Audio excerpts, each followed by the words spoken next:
मोहम्मद नाविद रजा। क्या है माहौल इधर चुनाव?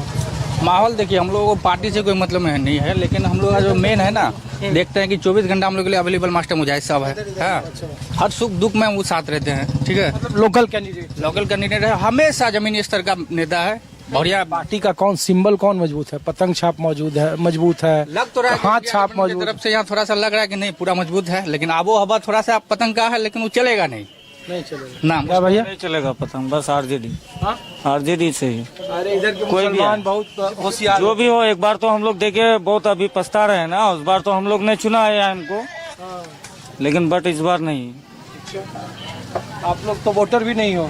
हाँ, ये बताइए क्या नाम है आपका? अफ्तार भाई, हम लोग आपके गांव और पंचायत में इसलिए आए हैं कि चुनाव का माहौल है, तो क्या स्थिति है इस बार चुनाव में? कौन सिंबल मजबूत है इधर का? जी, मैं तो सबसे पहली बात की आपका शुक्रगुजार करता हूं कि जो एक बड़े राष्ट्रीय चैनल न्यूज़ 24 से हमारे किशन जिले से ग्रामीण क्षेत्र में आए हुए, सबसे पहली बात यही शुक्रगुजार है। अलीगढ़ मुस्लिम यूनिवर्सिटी का ब्रांच खोलना जो रही बात मुस्लिम अलीगढ़ यूनिवर्सिटी, एक बहुत ही बड़ी संस्थापक है ये।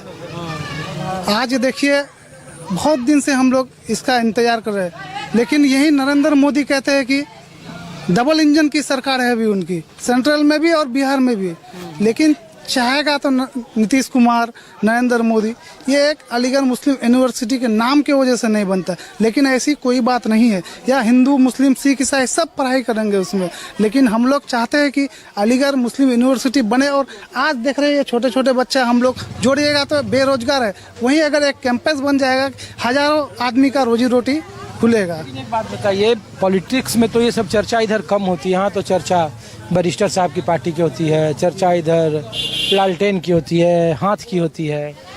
तो 1 महीने में चुनाव है, सुप्रीम कोर्ट ने कहा कि अच्छा आधार वगैरह में कोई दिक्कत नहीं है ना, अब तो वोटर लिस्ट में जी कुछ सर नियम जो लागू किया था बिहार में, अब वो सुप्रीम कोर्ट उसको भी ठुकरा दिया है। ये एक अच्छी पहल है। का असर है ना, असर सुप्रीम कोर्ट की एक ये मुंह पे तमाचा है, जो नियम लागू किया था, एक बहुत बढ़िया पहल है।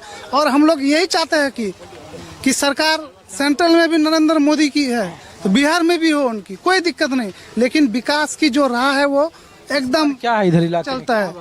देखिए, इस बार इलाके में तो आबो हवा बहुत है, क्योंकि हर एक पार्टी अपनी अपनी राजनीतिक रोटियां सेक रही है, लेकिन जहां अगर देखिएगा जमीनी स्तर पर काम आज भी किया है पूरे बिहार में, जो तरक्की की राह पर है बिहार, तो वो नीतीश कुमार का ही देने, चाहे वो मिलकर के सरकार चलाए चाहे अकेला चलाए, लेकिन पार्टी ये डेमोक्रेसी लोकतंत्र है हिंदुस्तान, सबको हक है लड़ने की, सब कोई लड़ता है, लेकिन पार्टी जो बिहार के लिए है नीतीश कुमार ही। मानों में साख है नीतीश कुमार। जी नीतीश कुमार के लिए साख हमेशा है, दिलों में हमेशा रहेगा।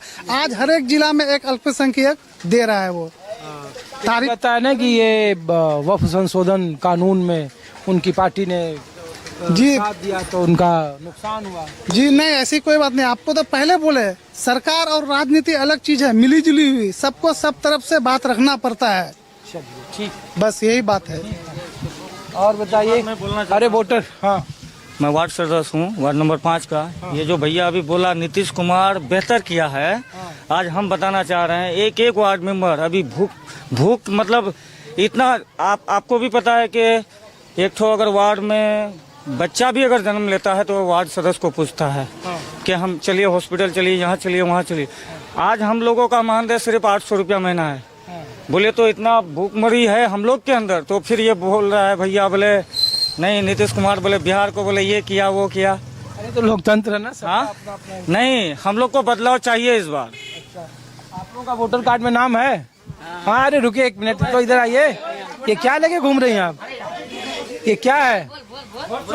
ये क्या लेके घूम रही हैं यहाँ पे? एक खाता है, एक होता है 10 टकिया अगर ग्रुप में। अच्छा, ये जीविका दीदी वाला जो 10,000 रूपए सरकार ने कहा, हाँ, आपने अप्लाई किया? खाता नहीं होगा बोले, ये खाता नहीं होगा। क्यों? वोटर कार्ड में नाम है ना? हाँ है। नाम नहीं ना कटा है? नहीं, नाम है। तो ये जीविका दीदी में ठीक काम हो रहा है? अरे सरकार कुछ लाभ दे रही है। कितना दिन से जुड़ी हो? 3 साल से। 3 साल से। तो कुछ कर्ज वगैरह मिला है सरकार से? कुछ नहीं मिला है। नहीं मिला है। नीतीश कुमार तो कह रहे हैं जीविका दीदी बहुत हमारे लिए काम कर रहे हैं। ये खाता नहीं होगा, अब दूसरे खाता खोलना होगा। कोई नेता कौन पसंद है?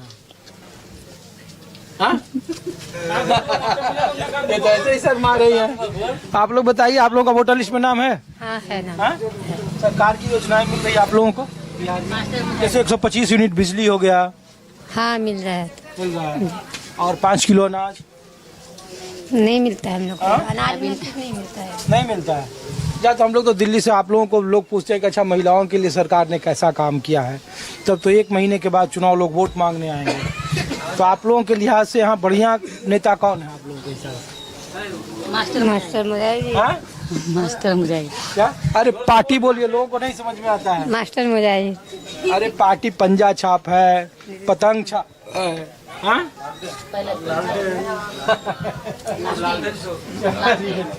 ठीक है।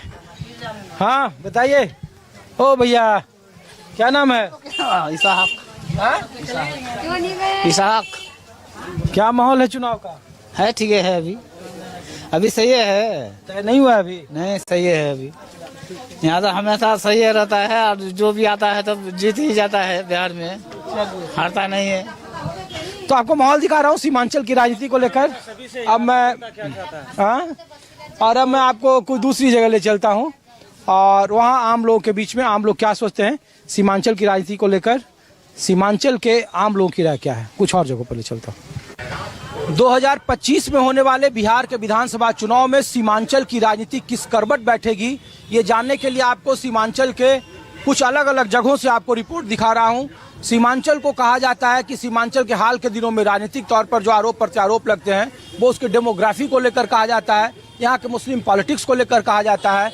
2024 के लोकसभा चुनाव में इंडिया बनाम एनडीए गठबंधन की सीधी टक्कर के बावजूद किशनगंज लोकसभा की ऐसी सीट थी जहां एआईएमआईएम को 3,10,000 वोट मिले, जनता दल यूनाइटेड को 28% वोट मिले, एआईएम को 26% मिले और कांग्रेस जो जावेद वहां से सांसद हैं उन्हें सबसे ज्यादा 38% वोट मिले।